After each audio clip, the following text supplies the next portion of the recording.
नवरात्रि का छठा दिन मां कात्यायनी को समर्पित है। यदि उनकी विधिवत पूजा की जाती है, मंत्रों का उच्चारण किया जाता है और आरती की जाती है, संकल्प लेते हुए व्रत पूर्ण किया जाता है, वह आपको सफलता और यश प्रदान करती हैं, आपके घर में सुख शांति लाती हैं और घर में धन के आगमन को बहुत ज़्यादा बढ़ा देती हैं। तो मां कात्यायनी की किस प्रकार आपको पूजा करनी है, मंत्रोच्चारण करने हैं, इसके बारे में है पूरी वीडियो। तो बहुत ही ध्यान से पूरी वीडियो देखिएगा और मंत्रों को हो सके तो लिख कर रख लीजिएगा, क्योंकि आप जितने विधि विधान से पूजा करेंगे आपको उसका फल भी उतना ही ज़्यादा अधिक मिलेगा। चैनल को सब्सक्राइब कर लीजिएगा और कमेंट में जय माता दी अवश्य लिखिएगा। तो सबसे पहले बात कर लेते हैं माँ कात्यायनी के स्वरूप की। माँ कात्यायनी का स्वरूप माँ सिंह पर सवार हैं, चतुर्भुजाधारी हैं, दो भुजाओं में कमल और तलवार को धारण किए हुए हैं। माँ की एक भुजा वर मुद्रा में है और दूसरी भुजा अभय मुद्रा में है। नवरात्रि के छठे दिन की पूजा बहुत ही शुभ मानी जाती है। माता को लाल रंग के पुष्प सबसे ज़्यादा प्रिय होते हैं, इसीलिए यदि आप कहीं भी मंदिर में लाल रंग के फूलों की माला अथवा कमल के पुष्प माता रानी को अर्पित करते हैं तो माता रानी अवश्य ही प्रसन्न होती हैं। कहीं भी मंदिर में जाकर एक लाल रंग की ध्वजा माता रानी के मंदिर में अवश्य लगा कर आइएगा। माँ कात्यायनी को भोग कौन सा पसंद है, क्योंकि जो भोग उन्हें प्रिय होता है अगर वही उन्हें चढ़ाया जाता है तो माता रानी प्रसन्न होती हैं और आप जो भी आशीर्वाद मांगते हैं वह आपको प्रदान करती हैं।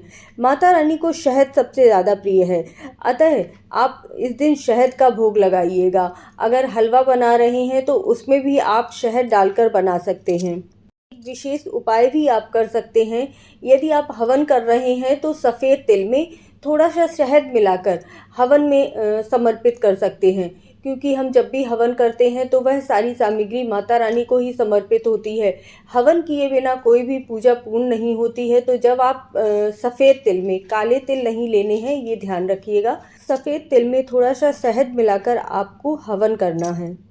जो भी जातक ऐसा करता है उसके व्यक्तित्व में निखार आ जाता है, उसकी वाणी बहुत शुद्ध हो जाती है, व्यवहार बहुत शुद्ध हो जाता है, उसके विचार अच्छे हो जाते हैं, उसकी सेहत संबंधी सारी परेशानियां दूर हो जाती हैं, शत्रुओं का भय समाप्त हो जाता है, पॉजिटिव एनर्जी उसे प्राप्त होती है। इसीलिए शहद चढ़ाना सबसे ज़्यादा शुभ माना जाता है। जानिए कि आपको पूजा किस प्रकार करनी है।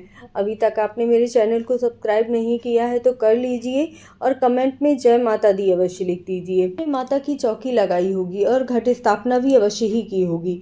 अखंड ज्योति जलाना तो सबसे ज़्यादा शुभ माना जाता है, इसीलिए अखंड ज्योति जलानी भी बहुत ज़रूरी होती है। माँ कात्यायनी के स्वरूप का ध्यान करना है और सबसे पहले अपने आप को गंगा जल से शुद्ध कर लेना है। के उपरांत स्वयं भी पीले कलर के वस्त्र पहनने हैं और माता को भी पीले वस्त्र ही समर्पित करने हैं।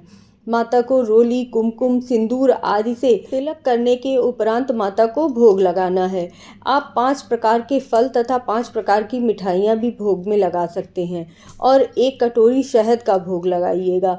माता रानी के जितने आप मंत्रों का जाप कर सकते हैं वह भी अवश्य कीजिएगा, क्योंकि जब तक मंत्र जाप नहीं किए जाते हैं, हवन नहीं किया जाता है, तब तक कोई भी पूजा पूर्ण नहीं होती है। कौन से मंत्र से माता रानी सबसे ज़्यादा प्रसन्न होती हैं? सबसे सरल माता रानी का मंत्र है ओम देवी कात्यायनी नमः। इस मंत्र का जाप आप 108 बार कर सकते हैं। यदि किसी विशेष मनोकामना से माता रानी का मंत्र जाप कर रहे हैं तो इस मंत्र को जाप करें। चंद्रहासो उज्ज्वल करा शार्दूल वरवाहना कात्यायनी शुभम दधाम देवी दानव धातिनी। कम से कम 11 बार माता रानी का स्तुति मंत्र भी अवश्य पढ़ना चाहिए। या देवी सर्वभूतेषु माँ कात्यायनी रूपेण संस्थिता नमस्तस्यै नमस्तस्यै नमस्तस्यै नमो नमः। जय माता दी। माँ कात्यायनी का कवच मंत्र पढ़ने से आपको सभी मंत्रों का फल प्राप्त हो जाता है, जो इस प्रकार है। कात्यायनो मुख पातु काम स्वाहा स्वरूपिणी ललाटे विजया पातु मालिनी नित्य सुंदरी कल्याणी हृदयं पातु जया भागम मालिनी। के उपरांत माता का ध्यान मंत्र पढ़ना चाहिए, क्योंकि वह मनोरथ को देने वाला होता है। वंदे वांछित मनोरथार्थ चंद्रार्धकत शेखराम सिंहारूढ़ा चतुर्भुजा कात्यायनी यशस्विनी स्वर्णवर्णा आज्ञाचक्र स्थितां षष्ठं दुर्गा त्रिनेत्रां वाराभीतकरां शगपदधरां कात्यायनसुतां भजामि। पटाम्बरपरिधानां स्मेरमुखी नानालङ्कारः भूषितां मञ्जीरहारकेयूरकिङ्किणीं रत्नकुण्डलं मण्डितां प्रसन्नवदना पल्लवधारां कान्तकपोलां सुगमकुचां कमनीयां लावण्यां त्रिवलीभूषितं निम्ननाभिमम्।